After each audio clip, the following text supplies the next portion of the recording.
ሰላም ጤና ይስጥልኝ እንዴት ናችሁ? በጤና ማህደር የዩቲዩብ ገጻችን በድጋሚ ተገናኝተናል።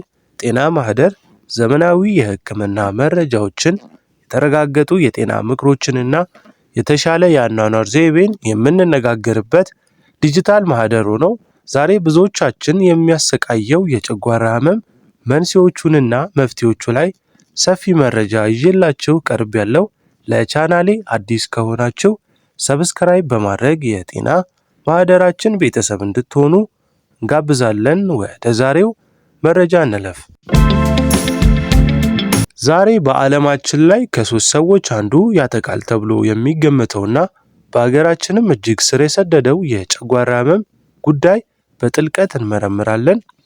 ጨጓራዬን አቃጠለኝ፣ ሆዴን ነፋኝ ወይም ምግብ አልፈጫለኝ የሚሉ ቅሬታዎችን በየቤቱ እንሰማለን። ብዙዎቻችን መድኃኒት ቤት ሄደን ቃጠሎ የሚያስታግስ ፈሳሽ ወይም እንክብል በመውሰድ ለጊዜው ህመሙን እናስታግሰዋለን። ነገር ግን የችግሩን ምንጭ በትክክል ካላወቅነው ህመሙ ተመልሶ መምጣቱ አይቀርም። በዚህ ሰፊ ቪዲዮ ውስጥ ስለ ጨጓራ አናቶሚ፣ ስለ አሲድ መብዛት፣ ስለ ቁስለትና ስለ ካንሰር ስጋት ጭምር በዝርዝር እናያለን። ለጤናዎ ትልቅ ትኩረት የሚሰጡ ከሆነ ይህን ቪዲዮ እስከ መጨረሻው እንድታዩት እመክራለሁ። በመጀመሪያ የጨጓራ ተፈጥሮና ስራው ምንድነው የሚለው ላይ እናውራ። ስለ ህመሙ ከመናገራችን በፊት ጨጓራ እንዴት እንደሚሰራ ማወቅ አለብን። ጨጓራችን ከጡንቻ የተሰራ ከረጢት መሰል አካል ነው። ዋናው ስራው የገባውን ምግብ መፍጨት ማብላላት ነው። ይህንን ለማድረግ ደግሞ ጨጓራ ሃይድሮክሎሪክ አሲድ የተባለ በጣም ጠንካራ አሲድ ያመነጫል። ይህ አሲድ ብረትን እንኳን የማቅለጥ አቅም አለው። ታዲያ ይህ አሲድ ለምን ጨጓራውን ራሱን አያቀልጠውም? ምክንያቱም ጨጓራችን በውስጡ በኩል ሙከስ የሚባል ወፍራም መከላከያ ሽፋን ስላለው ነው። የጨጓራ ህመም የሚጀምረው ይህ የመከላከያ ሽፋን በተለያዩ ምክንያቶች ሲሳሳ ወይም ሲቀደን ነው። ያን ጊዜ አሲዱ የጨጓራውን ግድግዳ በቀጥታ ማጥቃት ይጀምራል። ይህም ወደ ቁስለትና ከፍተኛ ቃጠሎ ያመራል። የጨጓራ ህመም በሁለት ዋና ዋና ክፍሎች ይከፈላል። አንደኛው ድንገተኛ ሲሆን ነው። ይህ በድንገት የሚመጣና ለጥቂት ቀናት የሚቆይ ህመም ነው። አብዛኛውን ጊዜ በምግብ መመረዝ፣ ከልክ በላይ አልኮል በመጠጣት ወይም በከባድ ኢንፌክሽን ሊከሰት ይችላል። ሁለተኛው ዘላቂ ወይም ስር የሰደደ ነው። ይሄኛው ደግሞ ህመምን ሳይታወቅ ቀስ እያለ ለረጅም ጊዜ ወይም ለዓመታት አብሮን የሚቆይ ነው። ካልታከምን ወደ ከባድ ቁስለት አልፎም ተርፎም ወደ ጨጓራ ካንሰር ሊቀየር የሚችል ይሄኛው አይነት ነው። የጨጓራ ህመም ለምን ይመጣል? ለዚህ ጥያቄ መልሱ ዘርፈ ብዙ ነው። ኤች ፓይሎሪ ባክቴሪያ። ይህቺ ባክቴሪያ በዓለም ላይ ለጨጓራ ቁስለት ዋነኛዋ ተጠቂ ናት። የሚገርመው ነገር በዓለም ህዝብ ግማሽ ያህሉ ይቺ ባክቴሪያ በሆድ ውስጥ አለች። ነገር ግን ለሁሉም ህመም አትፈጥርም። የሰውነታችን በሽታ የመከላከል አቅም ሲዳከም ወይም የጨጓራ መከላከያ ሽፋናችን ሲጎዳ ባክቴሪያዋ ስራዋን ትጀምራለች። ባክቴሪያዋ በቆሸሸ እጅ፣ ባልታጠበ አትክልትና ፍራፍሬ እንዲሁም በተበከለ ውሃ ወደ ሰውነታችን ትገባለች። ብዙዎቻችን የራስ ምታት ህመም፣ የጡንቻ ህመም ሲሰማን ያለምንም ጥንቃቄ ኢቡፕሮፌን ወይም አስፕሪንን እንወስዳለን። እነዚህ መድኃኒቶች የጨጓራ መከላከያ ሽፋን የማምረት አቅም ያዳክማሉ። ለረጅም ጊዜ እነዚህን መድኃኒቶች መውሰድ ጨጓራን ቀዳዳ ሊያደርገው ይችላል። የአኗኗር ዘይቤና የአመጋገብ ልምድ፣ ቅመምና ቃሪያ፣ ቅመም የበዛባቸው ምግቦች የጨጓራ ግድግዳ ይቀሰቅሳሉ። አልኮል ደግሞ የጨጓራን ሽፋን የመብላትና የማድማት አቅም አለው። ሲጋራን ደግሞ ካየን ሲጋራ ማጨስ የጨጓራን የመፈወስ አቅም ይቀንሳል፣ አሲድ እንዲበዛም ያደርጋል። ሌላው ጭንቀት ነው።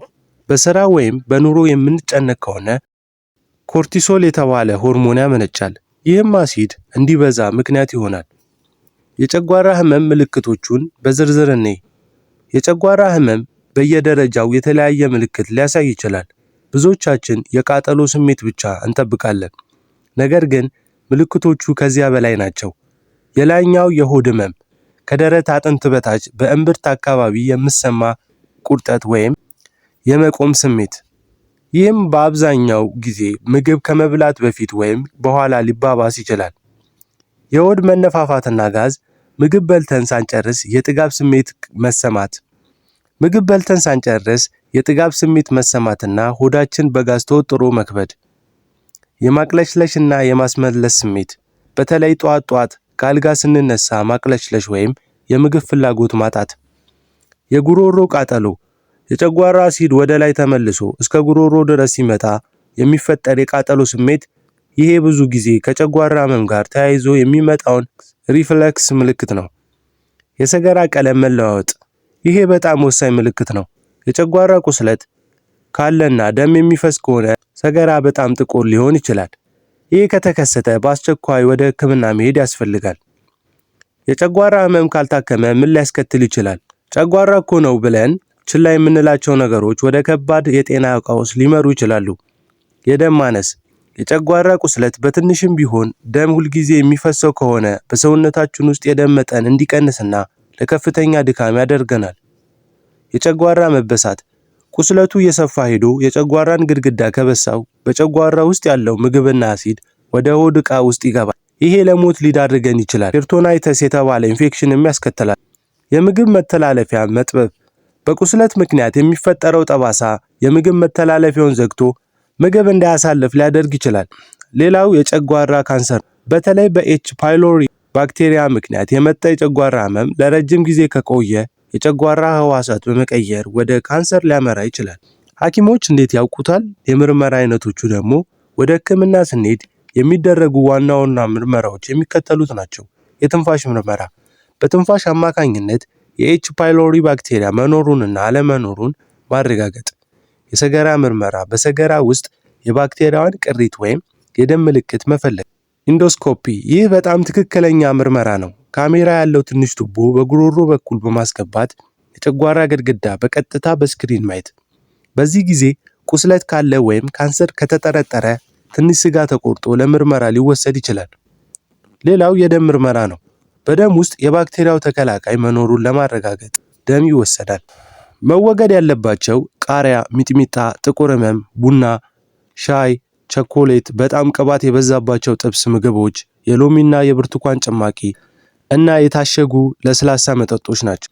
ከሚመከሩት ምግቦች ደግሞ አትክልቶች፣ ጥሬ ያልሆኑ እንደ ሙዝ ያሉ አሲድ የሌላቸው ፍራፍሬዎች ባክቴሪያን ይዋጉ፣ እርጎ፣ የተቀቀለ ድንችና ለስላሳ ምግቦች ናቸው። ዘመናዊ የህክምና መፍትሄዎቹ ደግሞ ሐኪም ጋር ስንሄድ እንደ ህመሙ አይነትና ደረጃ የሚከተሉት መድኃኒቶች ሊታዘዙ ይችላሉ። እነዚህን መድኃኒቶች ያለ ሐኪም ትዕዛዝ አለመውሰድ አስፈላጊ ነው። አንቲባዮቲክስ፣ ምርመራ ተደርጎ የኤች ፓይሎሪ ባክቴሪያ ከተገኘ ሐኪሞቹ ባክቴሪያውን ለመግደል ለ2 ሳምንት የሚወሰድ ጥምር መድኃኒቶች ያዛሉ። መድኃኒቱን አቋርጦ መተው ባክቴሪያውን ይበልጥ ጠንካራ ስለሚያደርጉት እስከ መጨረሻው መጨረስ ግድ ይላል።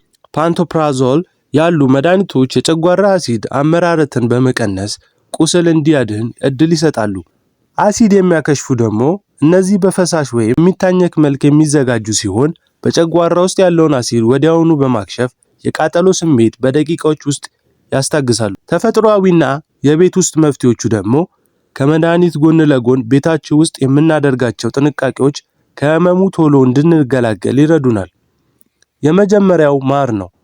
ማር የተፈጥሮ አንቲባዮቲክ እንደሆነ ይታወቃል።